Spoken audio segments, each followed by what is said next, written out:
여러분 안녕하십니까? 저는 서정길 목사입니다. 신학이란 무엇인가?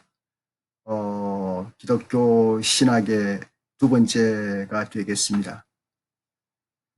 저는 오늘 여러분하고 함께 예정론에 대해서 한번 살펴보도록 하겠습니다.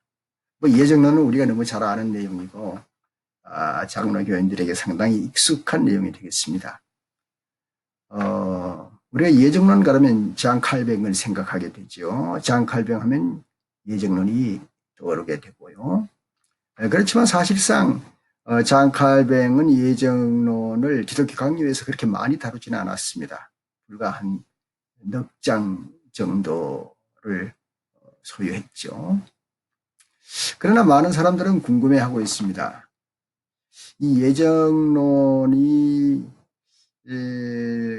그 이론이 나와 이렇게 연결될 때 나는 그러면 구원받도록 예정받은 사람인가 아니면 멸망받도록 예정받은 사람인가 이렇게 극단적인 그 상상을 해보게 되면요 상당히 불안하기도 하고 흥미있기도 할 수 있죠. 제 53강에서 배웠지만은 그 칭의론에서 보면 말이죠. 칭찬받을 만한 아무 행동도 가지지 못한 사람에게 베풀어진 것을 은총이라 그러고 그걸 칭의라고 그렇게 하지 않습니까? 그럴 때에 은총과 예정론과는 상당히 밀접한 관계가 있다. 그렇게 볼 수가 있겠습니다. 정말 나는 구원받도록 예정받은 사람인가 아니면 멸망받도록 예정되었는가? 그렇다면 또 이것을 알 수 있는 방법은 무엇인가 하는 것을 한번 우리가 살펴볼 필요가 있겠습니다. 이 부분을 좀 한참 좀 보도록 하십시다. 그 은총이라 그럴 때에 은총이 보상이냐 아니면 선물이냐 하는 문제가 되겠습니다. 은총은 선행을 통해서 구원을 내 손에 넣을 수 없다고 하는 것을 기본으로 하고 있는 것이죠. 그래서 은총이 이제 선물이라고 할 때에 그럴 때에 하나님이 어떤 외적인 조건을 따지지 않고 하나님의 마음대로 은총을 베풀거나 베풀지 않을 수 있다라고 우리는 전제를 하고 있습니다. 선물은 뭐 아시는 대로 아무나 누구에게나 주는 것이 아니죠. 또 모두 다 받을 수 있는 게 아니죠. 주는 사람이 있고 받는 사람이 있는데요. 오직 일부에게 주어지는 겁니다. 그래서 아우구스티누스는 하나님이 은총을 주거나 주지 않을 수 있다는 점을 근거로 해서 하나님의 자비로우심은 보편적인 것이 아니라 특수한 것이라고 그렇게 지정을 하게 됩니다. 그러므로 예정론이라 할 때에 그 예정론도 결국은 하나님의 그 자비로우심이 일부 사람에게가 아니고 그 특수한 어떤 사람에게 진행된다는 논리가 전개될 때 예정론 이야기가 시작되는 것입니다. 아우구스티누스는 이렇게 주장하면서 하나님이 어떤 사람을 저주하기로 예정되었다 그렇게 말을 하지는 않았습니다. 다만 누군가를 구속하기로 결정되었고 누군가를 구속하지 않기로 결정되었다는 말만 하는 거죠. 그러나 여기에도 논쟁이 일어나게 됩니다. 누구를 구속하지 않았다는 것은 영원한 형벌로 예정되었다는 말이나 다름없기 때문입니다. 그렇다면 그리스도가 그 형벌받는 사람들을 위해서 죽었다고 말할 수 있겠느냐 하는 얘기가 이제 진행되는 겁니다. 만약에 그들을 위해서 죽었다고 그러면 그리스도의 죽음이 헛된 죽음이 아닌가라는 이야기가 됩니다. 그래서 고데스 칼크라고 하는 사람은 그리스도는 선택된 사람들만을 위해서 죽었다 그렇게 제안을 한 적이 있습니다. 자, 두 번째는 말이죠. 이것을 한번 보십시다. 이것을 예정, 예지, 이성 이 세 가지 논제를 함께 좀 살펴보도록 하겠습니다. 카톨릭의 논쟁을 볼 수가 있는데요. 이 카톨릭의 논쟁에서는 토마스주의와 몰리니즘과 얀센주의가 있는데 이 세 가지를 좀 살펴보도록 하겠습니다.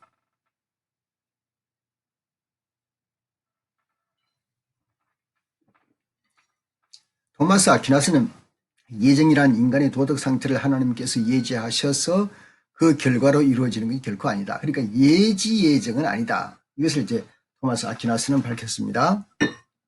그렇게 중요한 사실은 예정이 하나님의 그 자유로운 선택에 근거한 것이라는 주장입니다.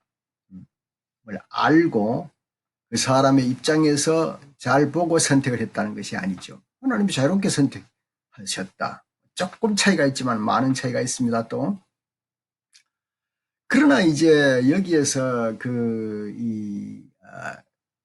토마스 아퀴나스는 뭘 주장하냐면 이성을 좀 이렇게 주장을 하기를 하나님의 예정이 인간의 이성적 존재와 관련을 가진다. 그렇게 보는 것입니다. 하나님은 인간에게 영원한 삶에 이르도록 지도하고 도우시는데 그 지도하고 도우시는 방법은 어떤 방법을 합니까? 이성을 사용하도록 하는 것이죠. 내 머릿속에서 알고 생각하고 판단하고 결정하는 것. 이런 이성을 사용하게 하는 것이 아닌가 이렇게 토마스 아퀴나스는 보았습니다.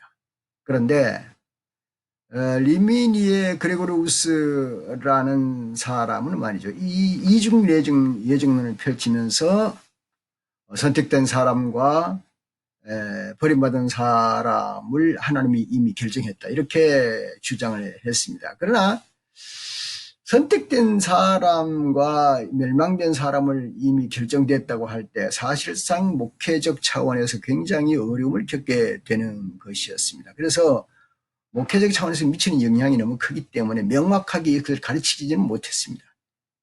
여기서 가톨릭 교회 안에서 논쟁이 있게 되는데요. 그런데 스페인의 예수의 실학자 몰리니를 중심으로 한 몰리니즘이 있습니다. 그들의 주장은 하나님은 있을 수 있는 모든 상황에서 인간이 특정한 자원을 제공받을 때에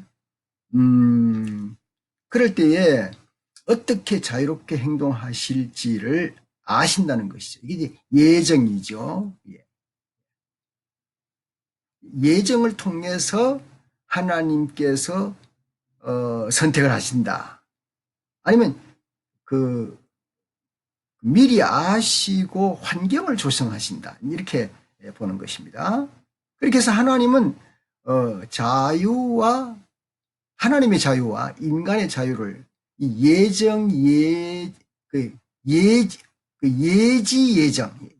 예정을 가지면서 하나님의 자유와 인간의 자유를 다 해결하는 듯 보였습니다. 그런 이점이 있긴 있습니다. 그리고 세 번째는 얀센 운동이 있는데요. 이 얀센 운동은 코르넬리우스 야세니우스 1585년 이후의 사람인데요. 이 사람은 히포 아우구스티누스에 대한 영향을 받아가지고 인간이 거스를 수 없는 유효한 은총 개념을 주장을 했습니다. 즉 예정은 하나님의 자유로운 결정의 결과이며 이 결정에 의한 인간의 일부만이 구원하도록 예정되었다라는 것입니다. 그러나 이것은 칼빈주의와 유사하다는 이유로 가톨릭에서는 받아들이지를 않았습니다. 그래서 예지, 예정, 이성 이 세 가지의 복합적인 어떤 관계를 우리가 한번 생각해 볼 수가 있습니다.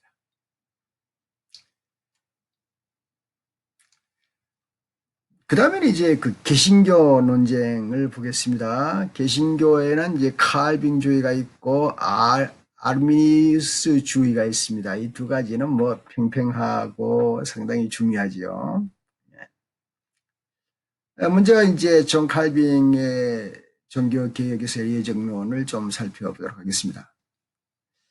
우리는 존 칼빈을 조금 전에 말씀드렸던 신학의 중심 사상이라고 생각을 하고 있습니다만 저도 그렇게 생각했습니다. 그런데 자세히 들여다보니까 기독교 강요에서는 단지 넉 장, 그러니까 그의 기독교 강요 제3권에서 21장에서 24장만을 할애했습니다. 그의 정의에 의하면 예정이란 하나님의 영원한 작정으로 하나님 자신이 각 사람에게 일어나기를 원하는 것을 결정하는 것입니다. 하나님은 모든 사람을 동일한 조건으로 창조하시지 않고 어떤 사람은 영원한 생명, 어떤 다른 사람은 영원한 형벌에 이르도록 정하였다고 했는 겁니다. 이야. 그래서 첫 번째는 말이죠. 모든 사람은 구원받지 않는다. 하나님은 전능의 개념이 아니다. 하나님의 예정을 알려면 인간의 경험을 비추어서 성찰하려 해야 한다. 이렇게 이제 표현되어지는 겁니다. 옛날에 이제 교회에서 부흥회를 많이 할 때 부흥회 강사님이 이런 말씀을 하더라고요. 사람들은 누구든지 구원받을 수 있도록 문이 열려 있다. 근데 그 문을 열고 들어갔더니 교회 뒷벽 쪽에 고개를 돌리니까 내가 너를 지명했다라고 쓰여졌다. 문이 열려 있어서 누구든지 들어갈 수는 있지만 들어온 사람은 들어와서 보니까 내가 지명되었다, 예정되었다라는 고백을 하게 된다는 거지. 그래서 이건 말이죠. 조금 전에 말씀드린 대로 하나님의 어떤 그 원칙, 뭐 예를 들어서 뭐 하나님의 신학 체계 중심보다는 신론하는 이런 신학 체계 중심보다는 역시 그 인간의 경험을 통해서 이것을 성서에 비추어서 성찰해보는 그런 것이라 그렇게 볼 수가 있겠습니다. 그럼 좀 이해가 될는지 모르겠습니다. 믿고 보니 하나님이 나를 택하셨다. 그것을 알겠다는 고백이 오는 것이죠. 생각했던 것보다는 예정의 교리가 칼빈의 사상에서 결코 핵심적인 전제가 아니고 오히려 복음 선포하려고 할 때의 목회적인 난점을 설명하려는 부수적인 이론이라고 할 수 있겠습니다. 이 예정론에 관련돼서 꼭 빠뜨릴 수 없는 것이 아마 칼빈의 5대 강령이 되겠죠. 칼빈주의 5대 강령. 칼빈주의 5대 강령은 뭐 너무 잘 알고 있습니다.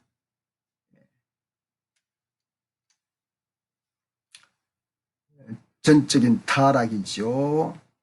죄에 물든 인간의 본성을 가리키는 것이고 무조건적 선택 두 번째는요. 인간은 어떠한 예결된 공로나 특성이나 업적을 근거로 예정되지 않았다는 것이죠.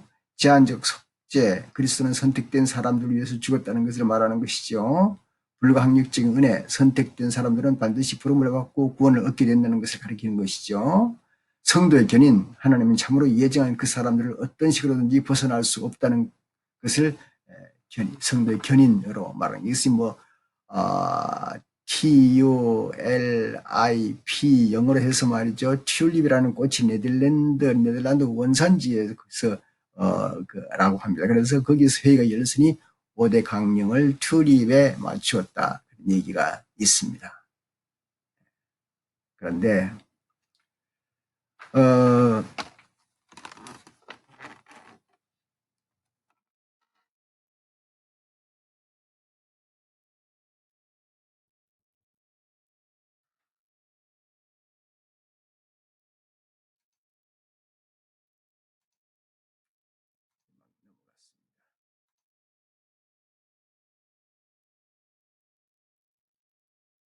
그러나 이 칼뱅주의 5대 강령을 강하게 비판한 사람들이 있습니다. 그 중에 이제 네덜란드 저술가의 야코프스 아르미니우스라는 사람입니다. 이 사람은 상당히 그 아르미니우스주의 운동을 일으키게 된 사람이지요.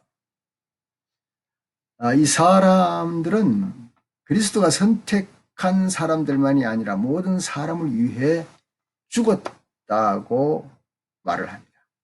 이 주장은 네덜란드 개혁주의 진영에서 인기를 얻었고, 이들의 주장은 그리스도의 사역의 특성과 범위가 보편적이라고 주장을 합니다. 이들의 주장은 다음과 같습니다. 여기 적혀 있는 대로요.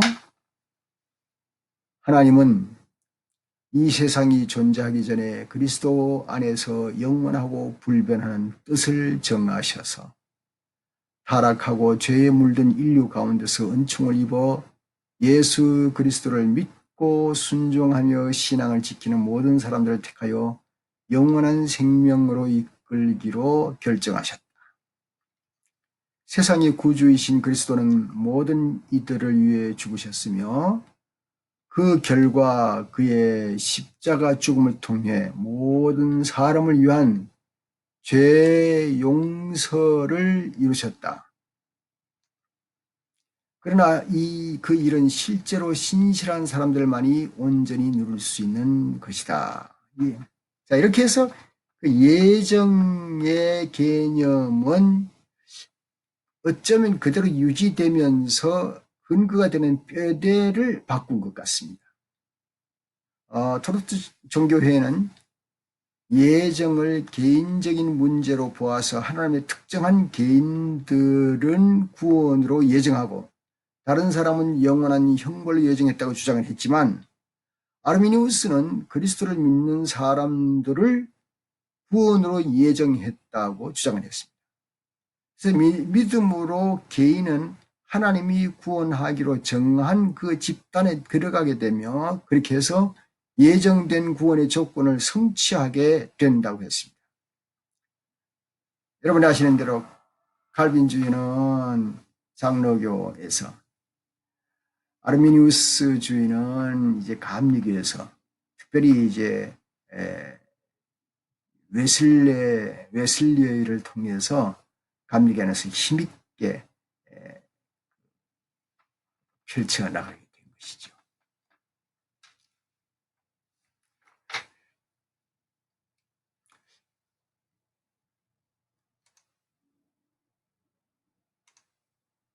그 다음에 카르 바르트의 이야기를 조금 해봐야 되겠습니다.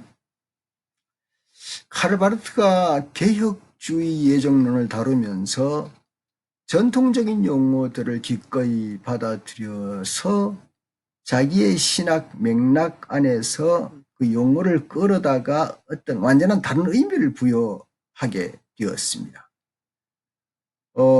그는 선택이란 낱말을 자주 곳곳에 쓰고 있군요. 그래서 예수 그리스도는 선택하는 하나님이다. 또 예수 그리스도는 선택받은 인간이다. 그래서 예수 그리스도를 통해서 선택하는 분과 선택받는 쪽을 다 말했습니다. 선택이라는 개념은 선택하는 이와 받는 쪽이 있지 않습니까? 그 이중을 얘기하면서 하나님의 예정을 이렇게 표현했습니다. 여기 앞에 나와 있는 대로요. 첫째는 하나님은 그 스스로 인간의 친구이자 협력자가 되기로 선택하셨다. 하나님은 자유롭고 존엄한 결정을 내려서 인간과 교제하기로 선택하셨다. 이렇게 해서 바르트는 인간이 타락한 죄인임에도 불구하고 하나님께서 인간과 함께 하신다고 주장을 했습니다. 두 번째, 하나님은 이렇게 함께 하시는 것을 증명하고자 예수 그리스도를 인간의 구속자로 내어주시기로 선택하셨다. 인간을 구속한 행위 그 자체가 하나님이 스스로 인간의 구속자가 되기로 선택한 일의 표현이다. 이렇게 말합니다. 세 번째, 하나님은 구속에 따르는 고통과 대가를 완전히 감당하기로 선택하셨다. 하나님은 타락한 인간이 책임져야 할 몫을 고난과 죽음을 통해서 끌어내기로 선택하셨다. 네 번째, 하나님은 우리가 버림받지 않도록 하기 위해서 그리스도를 버리셨다. 예정의 부분적인 측면은 죄인인 인간이 감당해야 마땅한데 선택하는 하나님이면서 선택받는 인간이기도 한 그리스도가, 이게 참 중요해요. 그리스도가 인간 대신에 그것을 짊어집니다. 하나님은 죄의 필연적 결과인 버림받음과 영원한 형벌과 죽음을 자신이 친히 담당하기로 정하셨다. 물론 성경적이지요. 이렇게 표현을 했습니다. 따라서 바르트는 인간이 영원한 형벌로 예정되었다는 개념을 완전히 폐기하고 영원한 형벌로 예정된 사람은 영원부터 우리를 위해 고난당하기로 정해진 예수 그리스도 뿐이다. 그렇게 말합니다. 그 다음엔 조금 흥미있는 부분이 되겠습니다만은 한번 보십시다. 예정과 경제학입니다. 예, 막스 베버의 논제인데요. 예정론에 있어서 하나의 궁금증은 이렇습니다. 처음에 제가 제시한 대로 내가 과연 선택받은 사람에 속하는지 아니면 버림받은 사람에게 속하는지 이 둘을 알아낼 수 있는 방법은 무엇인지 하는 문제입니다. 그러나 이것을 신학적으로 이 이론을 전개하기 전에 먼저 자기 자신 안에서 내가 그것이 나의 행위로 밝힐 수밖에 없는 상황에 놓이게 되는 것이죠. 물론 칼뱅은 이제 구원론에서 구원의 근거가 행위가 아니라 믿음이라고 말을 했습니다. 그러나 신자가 행위로 구원을 받지는 않지만 구원을 받았다고 하는 그러한 일이 무엇으로 입증하는가? 그것은 행위밖에 없지 않는가? 그런 얘기입니다. 그래서 어떤 선한 행위가 일어났을 때에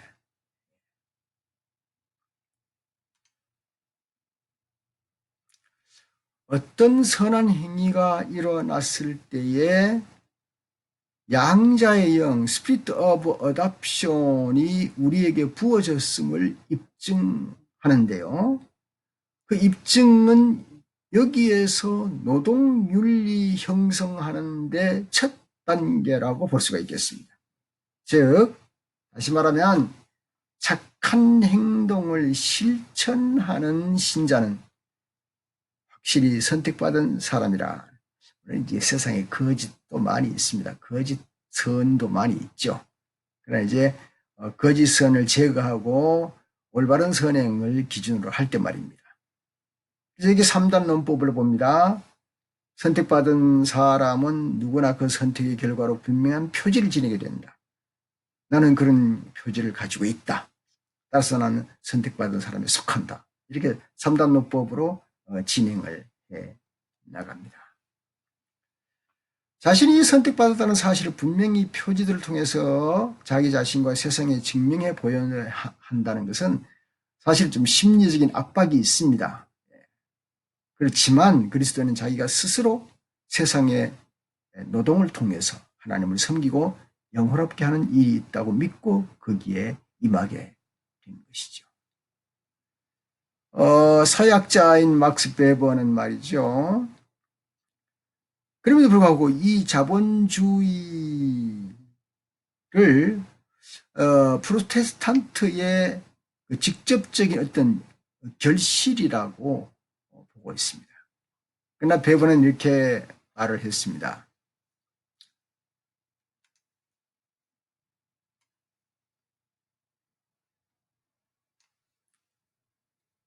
나는 자본주의 정신이 종교계에게 뚜렷한 영향을 받고 나서야 비로소 등장했다고 주장할 생각이 없다. 예. 종교개혁 때문에 자본주의가 생겨났다고 말하지는 않는다 이거죠. 그러나 있다. 종교개혁이 일어나기 오래전에 이미 자본주의식 기업들이 존재해 왔었기 때문이다. 다만 근대 자본주의가 발전하는 데 있어서 꼭 필요한 심리적 전제 조건을 프로테스탄티즘이 제공했다고 볼 수는 있다. 이렇게 말을 했습니다. 베버의 논제를 전혀 신뢰할 수 없는 것으로 받아들이는가 하면은 또 이 베버의 자본주의가 심리적 추동을 불러일으켜서 어떤 존 칼빙이나 루터나 정개혁자들의 공헌이 지게했다고 보는 사람도 있습니다. 그래서 이 베버는 소명이라는 관점을 특히 강조하면서 이 관념을 칼빙의 예정론과 연결을 시켰습니다. 여기서 우리는 근대 초기 유럽에서 종교 사상이 경제와 매우 강력한 영향을 끼칠 수 있었다는 사실을 베버가 옳게 밝혀냈다고 볼 수 있습니다. 예. 어쩌면 우리가 이런 문제를 두고서라도 계속해서 신학 공부를 해야 할 필요를 느낄 수 있다. 그렇게 보겠습니다. 경제가 우리의 소사는 아니지만 경제를 통해서 어떤 하나님과의 관계를 더 이렇게 엮어나가는 그 역동감 있는 우리의 신앙을 표출할 수 있는 그런 기회는 되지 않겠나 생각되는데요. 감사합니다. 여기서 제 54강 예정론을 끝내도록 하겠습니다. 감사합니다. 안녕히 계세요.